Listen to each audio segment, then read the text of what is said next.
acompaña en esta mesa el diputado de la Asamblea Nacional Venezolana, Juan Requesens, Asamblea Nacional disuelta y ahora sustituida por la Asamblea Nacional Constituyente. Juan, ¿cómo estás? Bueno, ¿cómo estás?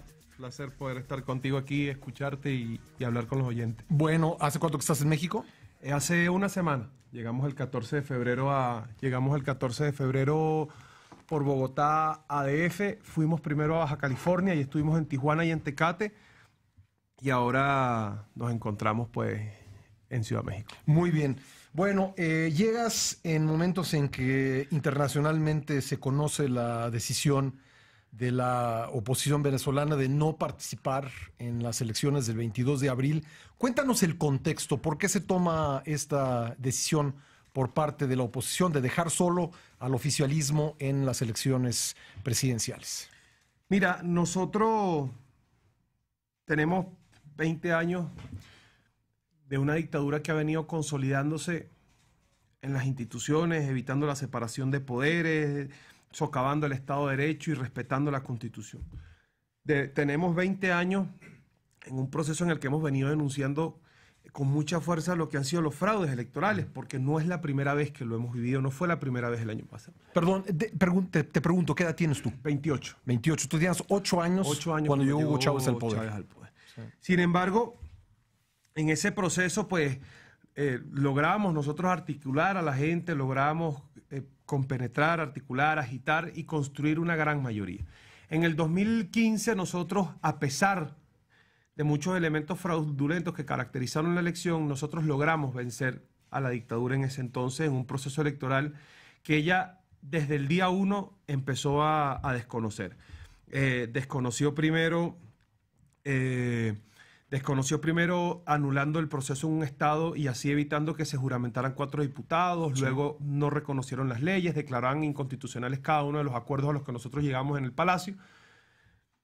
Y el año pasado, durante el proceso regional, a pesar de que sabíamos que el gobierno contaba con algunos elementos fraudulentos, ventajismo electoral, abuso de los usos de comunicación del Estado, uso de los recursos del Estado para el financiamiento de las campañas electorales, acudimos a un proceso sobre todo para poner en evidencia lo que el mundo, aunque sabía porque nosotros se lo alertábamos, en 20 años nunca había reconocido.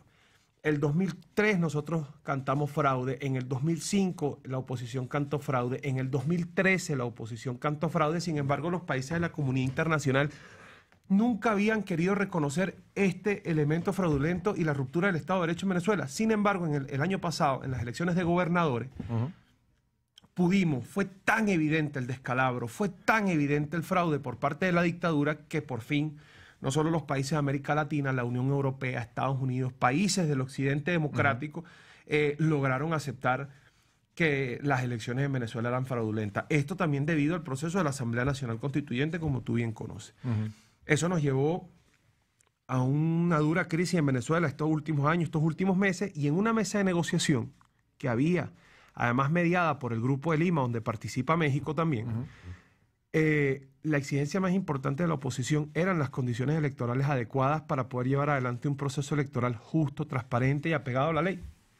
El gobierno se negó a brindar condiciones electorales y adelantó el proceso presidencial. Pero no solo eso, es que... ¿Cuándo debía llevarse a cabo la último semestre del año, noviembre o diciembre. Sí. Pero es que no es solo eso, es que además adelanta el proceso de las elecciones parlamentarias 3 años, convoca elecciones de consejos municipales, aquí en México se le conocen como los regidores, y convoca elecciones de diputados legislativos, a sabiendas de que nosotros no vamos a participar. ¿Y por qué no vamos a participar? Porque no vamos a convalidar ni legitimar un fraude que ya todo el mundo conoce. El 22 de abril se va a consumar en Venezuela el mayor fraude o uno de los mayores fraudes de la historia de nuestro continente y el llamado a los países para que no reconozcan ese proceso y no reconozcan a Maduro. Déjame detenerte ahí, tenemos que hacer una pausa y regresamos para continuar con esta conversación. Estamos hablando con el diputado de la Asamblea Nacional Venezolana, Juan Requesens. Ya volvemos. Estoy conversando con el diputado venezolano Juan Requesens. Juan, entonces, ¿cuál sería el efecto político hacia el interior y hacia el exterior que tendrá la no participación de la oposición en las elecciones en Venezuela, que ya quedamos que es para concejales, lo que es en México regidores, diputados locales, diputados nacionales y presidente de la República. ¿Cuál es el efecto en lo interno y lo externo de esta decisión de no participar? Mira, internamente seguro la situación se va a tornar mucho más dura. El gobierno, cuando se ve arrinconado por la comunidad internacional, procede a aumentar la represión interna. Lo hemos visto. Cuando la Unión Europea llevó adelante las sanciones, el gobierno metió presos más dirigentes. Es parte de la táctica del gobierno y nosotros pues adentro tenemos que buscar la forma de resistir. Ya será innovando nuevos métodos de lucha, teniendo... Son muchísimas las variables dentro de nuestro país y nos toca a nosotros aguantar, resistir y sobrevivir, ¿no? Porque eso también es importante. Tú vives en Venezuela, tú vives en San Cristóbal, sí, claro, en la ciudad donde comenzaron las protestas de 2014. Sí, señor. Sí. Frontera con Colombia. Sí.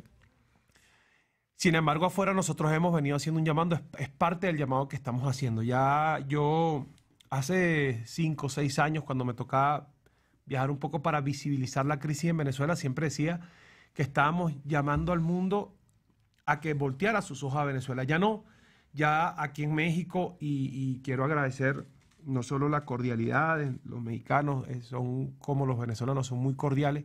Ya en México la gente está sensibilizada con el tema, conocen del tema, uno les explica algunas cosas, cómo llegamos a donde llegamos, cuáles fueron los elementos del populismo venezolano para llegar a donde estamos hoy, esta crisis. Sin embargo, nosotros pedimos que se mantenga la mirada, pero hay una nueva variable. El 22 de abril... no solo los venezolanos no podemos reconocer ese proceso, que no lo vamos a reconocer. Es que el 22 de abril los estados demócratas del mundo no pueden reconocer a Nicolás Maduro como un presidente legítimo ni legal. Será el que tiene el poder, pero no será presidente de un Estado de Derecho, no será presidente como cualquiera de los presidentes de las naciones de Occidente. Yo creo que después del 22 de abril, porque ellos van a consumar ese fraude el 22 de abril, yo creo que el 22 de abril debe haber un desconocimiento absoluto de la comunidad internacional a si ese nuevo sistema que se implanta, y con eso todas las medidas en el marco del derecho internacional público que puedan llevarse adelante serán bien recibidas por nosotros. Ahora, ellos, como hicieron para la Asamblea Nacional Constituyente, intentarán mostrar una gran cantidad de gente votando en las calles. Sin embargo, eso es un fraude. Bueno, ya en la Asamblea Nacional Constituyente quedó evidenciado, pero no solo por las imágenes de los centros de votación vacíos, no solo porque los venezolanos vimos el proceso y vimos que no votó nadie, es que el gobierno anuncia que votan 8 millones de personas en ese proceso, que eso no se lo creía nadie, y la empresa, el software, la empresa que maneja el software que lleva adelante las elecciones, como sabrán en Venezuela las elecciones son automatizadas, anuncia que no llegaron ni a 3 millones de votos. Este gobierno no solo es corrupto, no solo son narcotraficantes, no solo son asesinos, que además son unos incompetentes de plana mayor. Ellos anunciaron un resultado y la empresa que les maneja el software se los desmintió inmediatamente. Por lo que el gobierno no solo tiene 80% de rechazo en nuestro país, 8 de cada 10 venezolanos rechaza la dictadura de Nicolás Maduro. Ellos a partir de la represión se mantienen en el poder. Es que además no tienen cómo movilizar gente en Venezuela.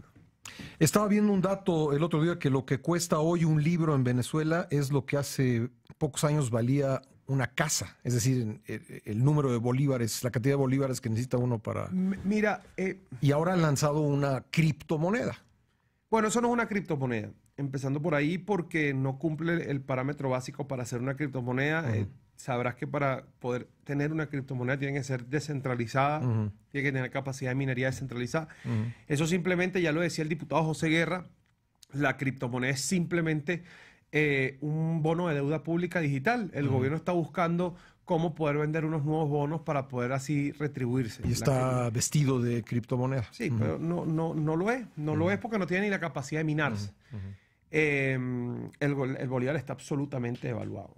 La inflación... ¿Cuánto necesitas? Lo que pasa es que no me acuerdo de la cantidad. ¿Cuánto necesitas para comprar algún artículo básico? Vamos a pensar en un libro. Mira, en Venezuela el sueldo mínimo son $3 mensuales. La canasta básica, un mercado para 4 personas, te puede costar alrededor de $150 al mes. Tú pudieras comprar productos subsidiados que ya casi no hay porque el gobierno pues mantiene unos subsidios, pero el país quebró y por la quiebra no se puede subsidiar la cantidad de alimentos que se necesitan para cubrir. Pero sin embargo, para poder acceder a los alimentos de la canasta básica subsidiados requieres de 12, 13, 14, 16 horas de cola en algún supermercado.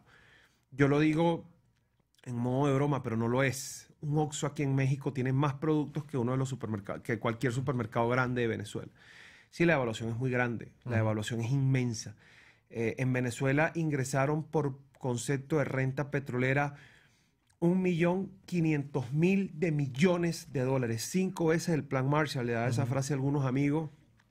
Con un Plan Marshall, Europa Occidental se levantó de la Segunda Guerra Mundial. Nosotros con 5 tenemos la mayor crisis humanitaria que hayamos vivido. La devaluación es muy alta. 1.500% aumentó el cono monetario en Venezuela el año pasado porque, y para que tengan una cifra los economistas, el gobierno que paga, que por concepto de impuestos solo puede cubrir el 10% de los gastos del Estado, porque mientras la renta petrolera estaba alta, el gobierno aumentó el aparato estatal.